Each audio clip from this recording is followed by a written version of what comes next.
Pasti teman-teman udah tahu dong kalau orang Jepang kaget itu hebohnya tuh beneran heboh, itu lucu banget, teman. Sapa dulu ya, Kak Syifa nih. Mungkin Kak Syifa boleh nyalakan mic-nya, terus perkenalan, tinggal di mana, belajar di mana, udah berapa lama di Jepang.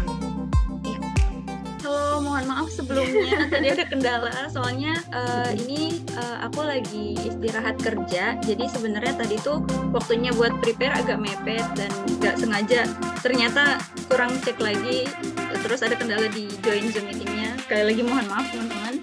Nggak apa-apa, oke. Nama aku Syifa. Aku sekarang lagi tinggal di Fukui.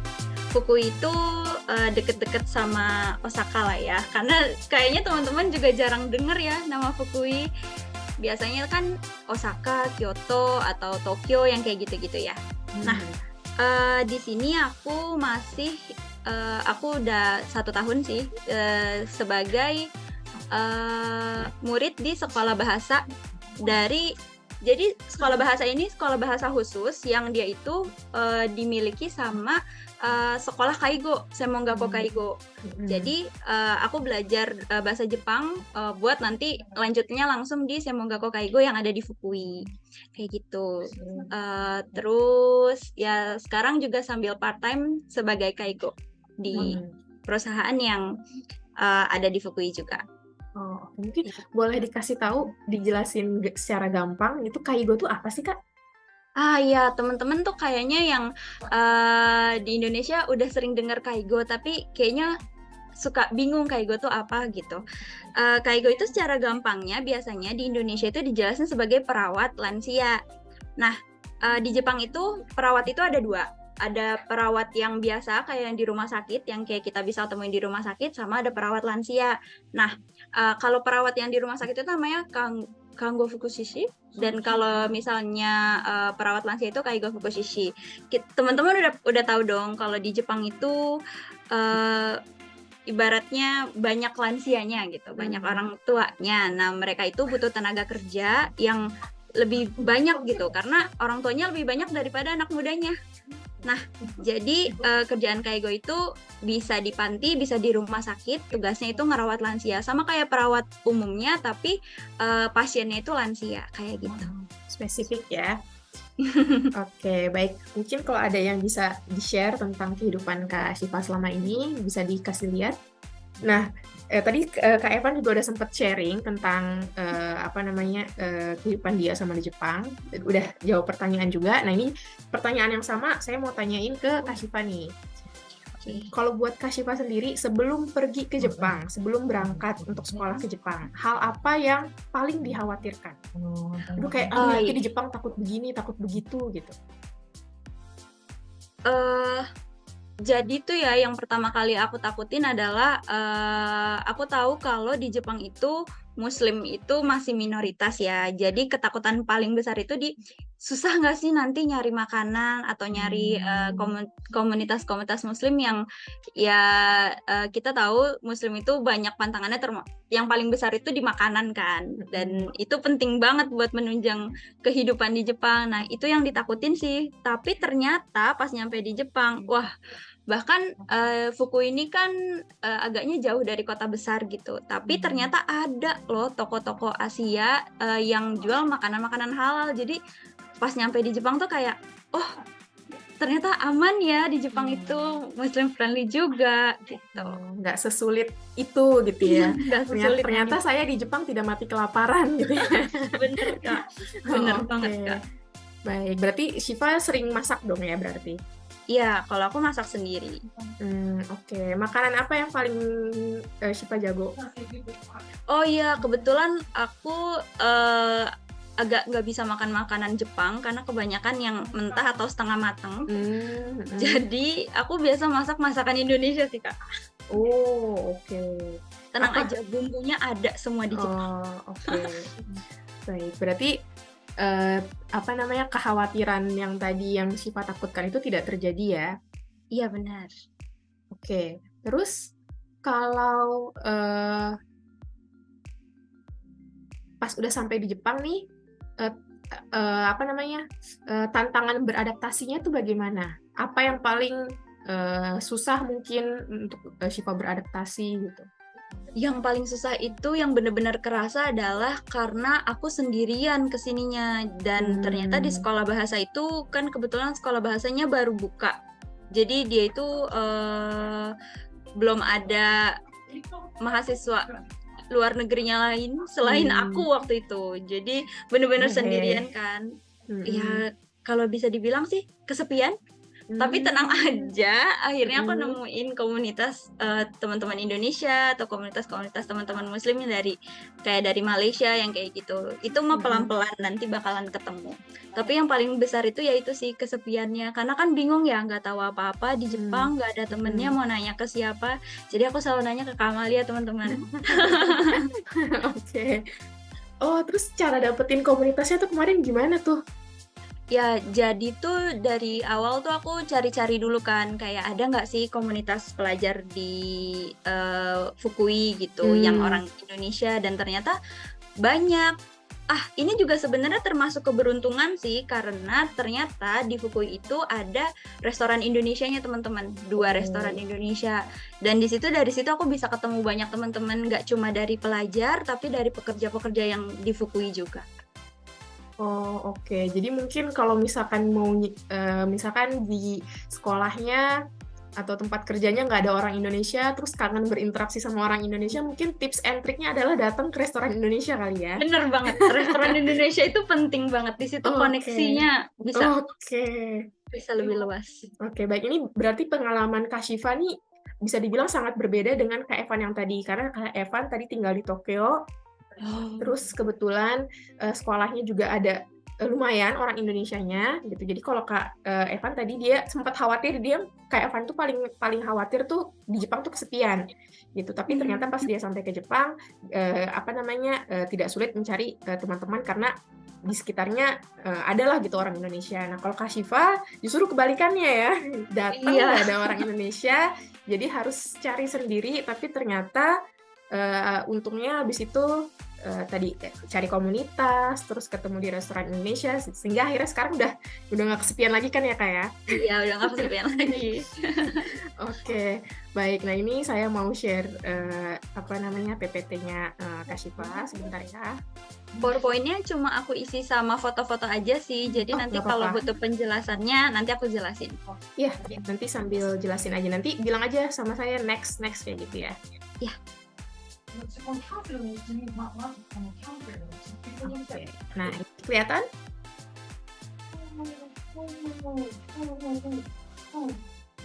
Udah muncul belum PPT-nya? Di aku kelihatan, Kak. Oke. Boleh kita mulai ya? Oke. Udah isi. Oke. Nah, gimana Nah, ini tuh kan kayaknya kalau tadi dengarnya, ya aku sambil kerja juga, sambil sekolah juga, ada cerita tentang kesepiannya dan macem-macem gitu ya. Nah, aku biasanya kalau lagi stres terus kayak aduh mumet nih gitu, belajar bahasa Jepang capek gitu, susah gitu. Aku jalan-jalan teman-teman. Nah, kebetulan Fukui itu sendiri lumayan gak terlalu jauh ya dari Kyoto, jadi aku tuh suka main ke Kyoto sama Osaka. Nah, ini foto-foto aku waktu di Fushimi Inari. Oke. Dari Fukui ke Kyoto kan berarti naik kereta ya, Kak? Iya, betul. Itu berapa lama? Tergantung keretanya teman-teman. Jadi di Jepang itu keretanya banyak banget pilihannya. Tapi kalau mau naik yang kereta biasa itu bisa sekitar 2 jam. Cuman kalau mau naik kereta yang cepat itu bisa naik sekitar 1 jam, 1 jam setengah atau 1 jam 10 menit. Oke. Tapi teman-teman di Fukui ini karena kita masuknya Inaka atau kayak desa gitu, kita belum ada Shinkansen teman-teman. Oke. Tapi nggak apa-apa sih kereta biasa 2 jam. Berarti kalau mau ke Kyoto atau Osaka dari Fukui itu bisa PP, nggak mesti nginep gitu ya? Bisa banget. Ini aku PP, Kak. Oh, oke. Baik, jadi tadi daerahnya Kak Syifa ini bisa dibilang kota kecil gitu ya. Teman-teman mungkin banyak yang baru dengar nih Fukui gitu, tapi ternyata nggak jauh juga dari kota besar yang terdekat adalah Kyoto sama Osaka nih. Oke. Nah, ini apa? Nah, kalau ini tuh acara yang paling atas itu Bungkasai. Jadi festival budaya gitu. Nah, festival budaya yang ini diadain sama Universitas Negeri yang ada di Fukui, namanya Fukui Daigaku. Nah, ini aku lagi foto sama teman-teman yang orang Jepang tapi pakai kebaya. Kayak gitu. Kirain orang Indonesia tadi. Iya. Okay. Nah, terus kalau yang bawah itu lagi Yosakoi. Jadi sekolah bahasa aku ini sering banget ngadain acara-acara di luar kegiatan belajar di kelas. Nah, itu tuh bisa jadi refreshing juga. Ada juga sport festival, terus ada juga kita kayak bikin makanan atau barang-barang khas dari daerah-daerah tertentu yang ada di kota-kota di sekitar Fukui, kayak gitu. Oh, oke. Nah, terus itu yang lagi masak, lagi bikin apa tuh? Nah, yang lagi masak itu, jadi sekolah aku itu sebenarnya punya banyak jurusan. Jadi waktu itu kita diajak ke sekolah pastry-nya dan dikasih kue gratis karena kita yang masak. Oh, diajarin masaknya, habis itu hasil makanannya boleh dibawa pulang gitu ya? Iya, boleh. Oh ya, dan tenang aja teman-teman, waktu itu biasanya di Jepang kalau kayak kue-kue itu kadang dikasih sedikit alkohol gitu. Karena buat wangi, kayak wanginya sakura, wanginya strawberry yang kayak gitu. Nah, di sini tuh aku ngerasa dihargai banget sebagai muslim karena sama sensei itu udah di warning duluan, yang ini bahannya khusus untuk Shifa ya, karena di sini karena yang ini nggak pakai alkohol kayak gitu. Jadi aku ngerasa kayak dihargai banget. Ya di sana Shifa sebagai muslim minoritas, tapi ternyata tidak tidak ada diskriminasi, malah dihargai ya. Jadi buat teman-teman yang muslim gitu nggak usah khawatir. Nanti selama ini pengalaman Kak Shifa berarti positif aja ya? Positif banget. Oke, ini apa nih? Nah, untuk yang Jembatan Merah itu lagi study tour masih di Fukui juga, tapi waktu itu karena lagi musim gugur, jadi kita nggak boleh main ke lautnya, jadi kita jalan-jalan di jembatan aja. Itu acara study tour. Terus foto-foto yang lain itu foto yang bawah, yang dari ketinggian itu foto dari Tokyo Tower waktu aku lagi jalan-jalan ke Tokyo. Terus kalau yang dua foto lainnya itu yang atas juga itu ada tulisannya ya Akihabara. Itu aku lagi ke Akihabara. Terus yang paling bawah, yang di pojok kanan bawah itu pas aku ke Osaka. Itu dari Osaka Station. Oke, udah muter-muter ke banyak daerah nih Kak Shifa. Udah sampai Tokyo juga bahkan. Iya. Oke. Nah, tadi kan aku ngasih tunjuknya foto-foto kayak yang kota-kota gitu kan. Nah, ini sebenarnya lingkungan aku yang selama ini tempat tinggal aku. Enak ya, meskipun ibaratnya meskipun dia daerah kecil, tapi tempatnya udah enak banget deh pokoknya, sangat enak untuk dihuni dan nggak kayak nggak ada kesulitan untuk menemukan fasilitas-fasilitas umum gitu. Ini lingkungannya bersih banget ya, itu sungainya tuh bersih banget, nggak ada sampah ngapung tuh. Iya. Oke. Ini deket rumahnya Kak Shifa? Iya, ini di area rumah aku. Oke. Nah, selanjutnya. Nah, itu tadi ini area stasiun yang ada di Fukui. Jadi ya kayak gini, nggak serame di kota besar. Nah itu keretanya masih mirip kayak kereta di Indonesia kan ya. Kayak gitu. Terus yang pojok atas itu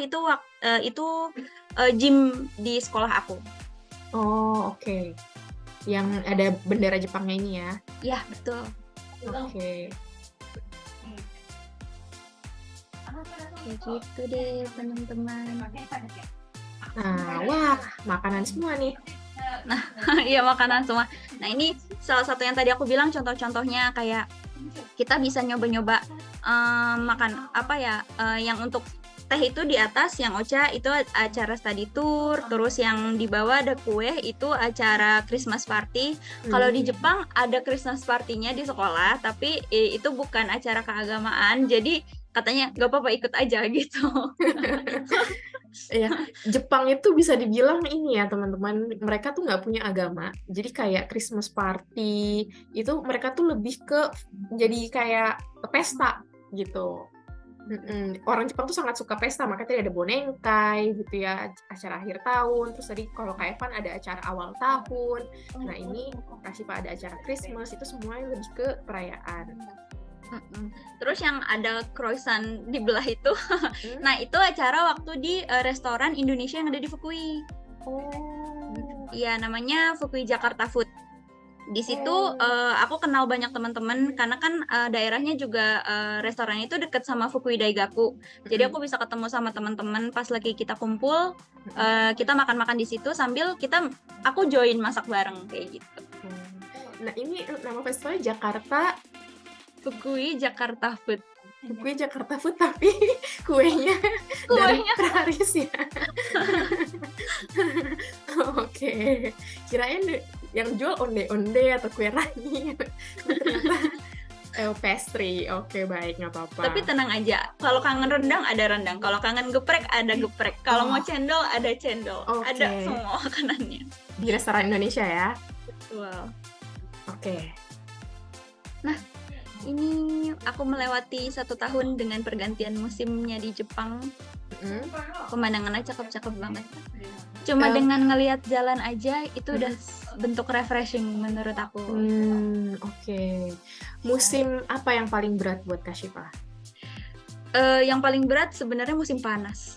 Oh, kenapa nih? Nah, nih teman-teman nih yang mungkin kita sebagai negara tropis, buat teman-teman yang pede, musim panas di Jepang nggak ada apa-apanya kali sama Jakarta, langit Depok lebih panas gitu mungkin ya. Nah, mungkin kenapa Kashifa berat di musim panas nih? Jadi itu emang aku pribadi sih nggak terlalu kuat panas ya, selama di Indonesia pun nggak terlalu kuat panas, tapi pas ngerasain panasnya di Jepang itu kayak gini, kalau di Jepang kita nyebutnya mushi atsui, kalau bahasa Indonesia apa ya, panas nyelekep gitu. Nyelekep, bahasa apa tuh nyelekep? Makanya kan bingung aku pakai bahasa Indonesianya. Jadi panasnya itu tuh kita kalau di Indonesia meskipun panas anginnya masih dingin, kita berteduh di bawah pohon, oke, kita bisa nyebut ngadem gitu. Meskipun ya belakangan aku dengar beritanya juga di Indonesia lagi naik banget suhunya kan kemarin.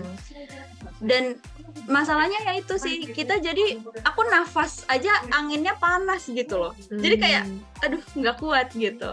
Itu yang paling berat sih. Jadi bukan mataharinya yang kayak terik banget, tapi mungkin apa ya, suhu sekitarnya gitu ya. Iya benar banget, tapi terik juga terik banget sih. Oke, jadi ternyata tantangan buat Kashifa dari negara tropis adalah tetap musim panas di Jepang. Musim panas. Oke. Kalau yang disuka? Yang paling aku suka sih musim gugur ya, karena suhunya tuh dingin, terus tapi nggak sedingin pas musim bersalju gitu, karena kalau waktu winter itu aku paling sering kepleset Kak, itu harus hati-hati banget teman-teman. Karena salju kan cair ya, berair. Berair dan jadi kalau kita ngelihat saljunya itu cantik ya putih, tapi ternyata pada saat kita injek di bawah itu udah es gitu, jadi tuh licin banget teman-teman, bahaya banget. Oke, itu yang mesti hati-hati. Udah selesai nih berarti kali ya? Udah selesai. Oke, nah itu tadi dari Kashifa. Nah, ini sekarang kita balik lagi ke pertanyaan. Tadi pertanyaan saya ada yang belum selesai. Ada beberapa pertanyaan lagi sebelum kami menjawab pertanyaan dari teman-teman ya. Oke, buat Kashifa, hal yang kurang menyenangkan selama tinggal di Jepang apa? Hal yang kurang menyenangkan sih, aku nggak tahu ini beda, pasti bakalan beda sih ya di setiap daerah. Tapi kalau dari aku sendiri, yang pertama tadi ya untuk masalah kendaraan jauh kemana-mana gitu, jauh kemana-mana dan dia itu mahal kan. Jadi aku agak kurang seneng gitu. Aku pengen jalan-jalan gitu. Nah terus aku kan ini ya, kuliah sambil kerja, sambil arubaito. Nah, arubaito teman-teman sih, maksudnya teman-teman di perusahaan tuh baik-baik, tapi waktunya. Aku jadi nggak terlalu punya banyak waktu buat diri sendiri. Jadi kadang suka kecapean banget. Itu yang paling nggak disukain. Terus yang paling ini lagi sih apa ya? Ya capek belajar kerja itu udah kayaknya udah paling nggak bisa di apa-apain gitu sih katanya. Iya. Oke, tapi Kashifa tetap semangat kan? Semangat banget dong. Oke, siap. Nah, kalau itu tadi kurang menyenangkan. Kalau yang paling menyenangkan selama tinggal di Jepang?